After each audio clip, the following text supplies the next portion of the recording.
A big statement. Dermer is considered one of Netanyahu's closest confidants, and this would be the highest endorsement of Trump's plan to move the embassy from Tel Aviv to Jerusalem from Netanyahu's inner circle. Here's exactly what Ron Dermer said. He said at the annual Hanukkah party put on by the Israeli embassy in the U.S., "I hope that next year the U.S. ambassador to Israel lights the menorah in his embassy in Jerusalem where the Maccabees lit it 2,200 years ago." So again, a very high-level endorsement from Netanyahu's inner circle. Prime Minister Netanyahu, however, has been much more careful with how he words his excitement about President-elect Trump. He has certainly been optimistic. He's called it great. He said there'd be an opportunity for some new ideas about how to handle the Israeli-Palestinian conflict and how to handle the U.S.-Israel relationship, which is strained now with current President Barack Obama. So this goes back to 1995, where there's a law on the books in the U.S. that says that the embassy should move from Tel Aviv to Jerusalem, but every 6 months since that law was passed, that option has been waived for national security reasons by now 3 different presidents. Trump has said repeatedly that he would move the embassy.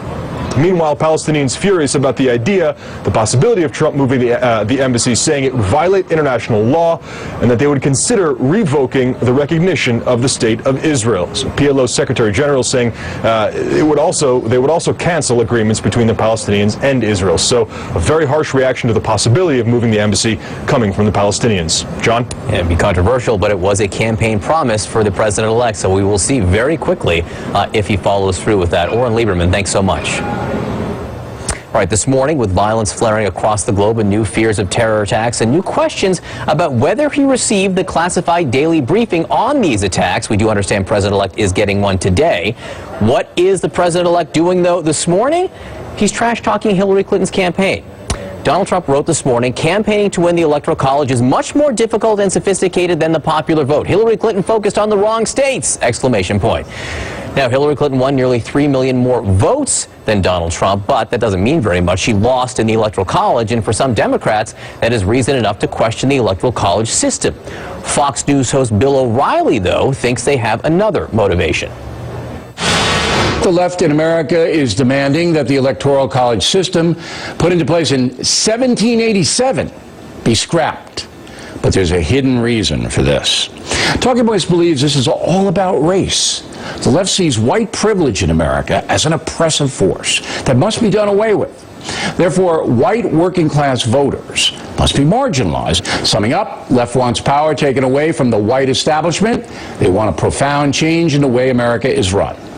Taking voting power away from the white precincts is the quickest way to do that.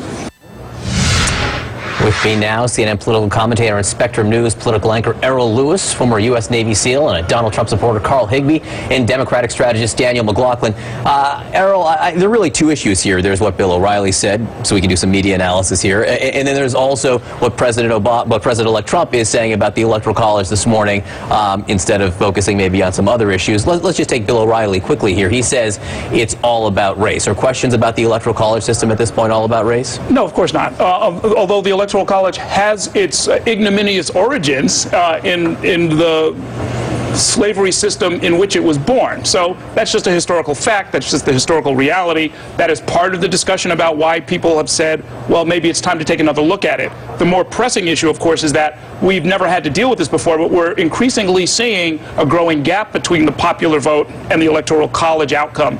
And if that continues, from 2 million to 3 million, when it becomes, 10 or 15 million, I think it'll be obvious to everybody that it needs a second look. Not necessarily outright abolition, but clearly there's an issue here that's going to have to get dealt with. What Bill O'Reilly is up to, who knows? I mean, that has been his brand, that kind of divisiveness, the sort of ugly talk about race. It'll probably work for his ratings. We're talking about him now on a rival channel. Maybe the worst thing you could do with the kind of platform that he's built, but that's Bill O'Reilly. Yeah, Carl, I wonder what your take on it is. And I should note that some people think it overrepresents rural voters, largely white, not necessarily white working class voters. But beside the point, what did you make of what Bill O'Reilly said? I generally agree with Bill O'Reilly, but I don't really agree. I think he's oversimplifying it in the terms of race, and I think it is a talking point for both left and right to singular race in this thing. But let's look at the Electoral College and why it's there in the first place. It's so you can't campaign in the top 5 cities where they're populous and then win the entire country. I mean, Donald Trump won basically 96% geographically of America.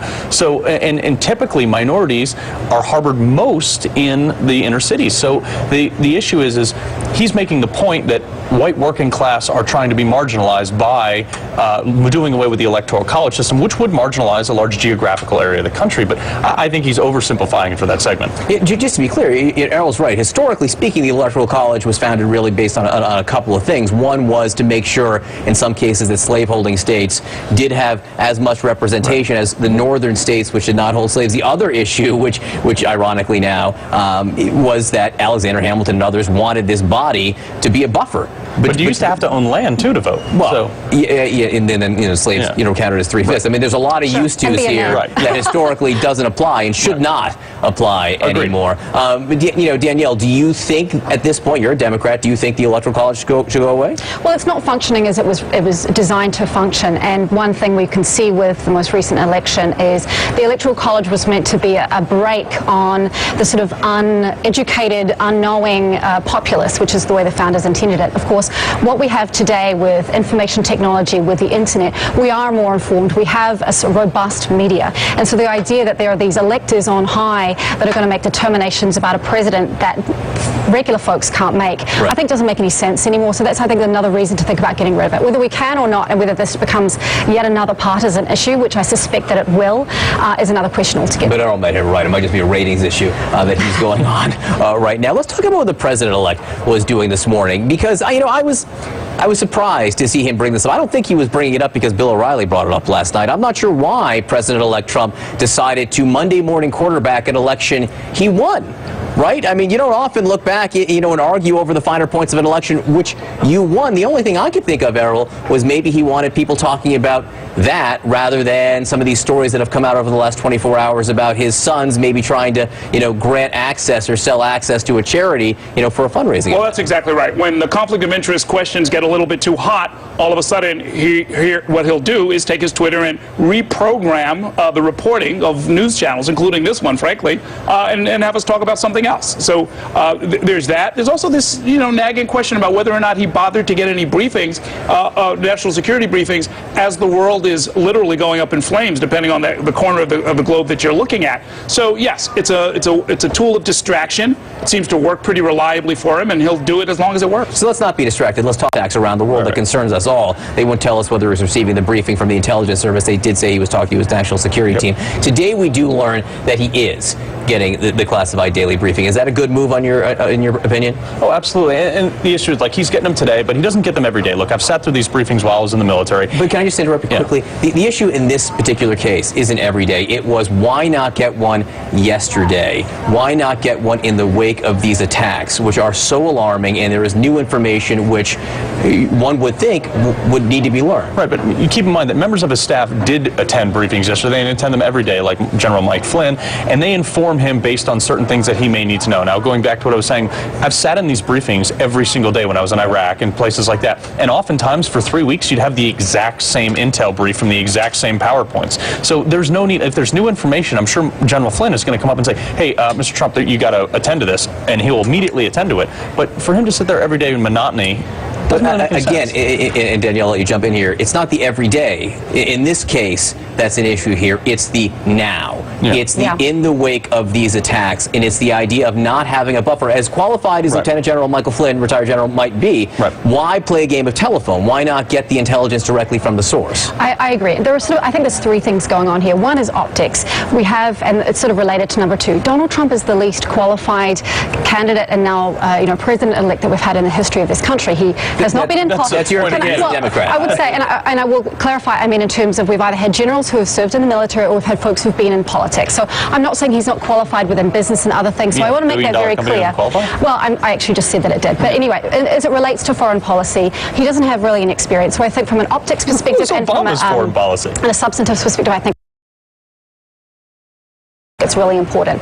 The second thing is that from a constitutional perspective, there are fewer more important things that a president does than being the commander-in-chief. And so I think, Carl, your point is well taken. If it is repetitive, I can understand that. But I think folks in America might want to see, because that power is so important and because we have so much going on, we have an ongoing Israeli-Palestine conflict. We have what's going on in Berlin. We have Ankara. We have, press suppression in Ankara. There's so much going on. This world is really, I don't want to say falling apart. There's a lot going on, and we want to see that he's taking it seriously and he's doing his job. Yeah, the optics matter here, and it's different, right? We're not pre-election. Optics matter in the image you portray to the country as the image of a leader. That's right. I mean, look, in South Korea, you have an absolute level of upheaval that we barely even report on. We've got, people marching in the streets probably as we speak right now. You've got things that are going on in the Middle East. You've got things that are going on all over the world.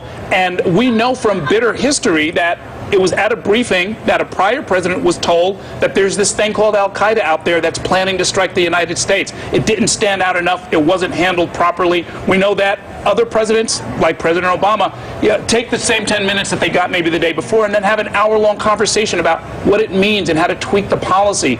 If Donald Trump doesn't want to do any of that, that's fine. That's his prerogative. However, we have the right to ask, maybe it would be better to do what your predecessors have done. And if you're not going to do it, please explain why.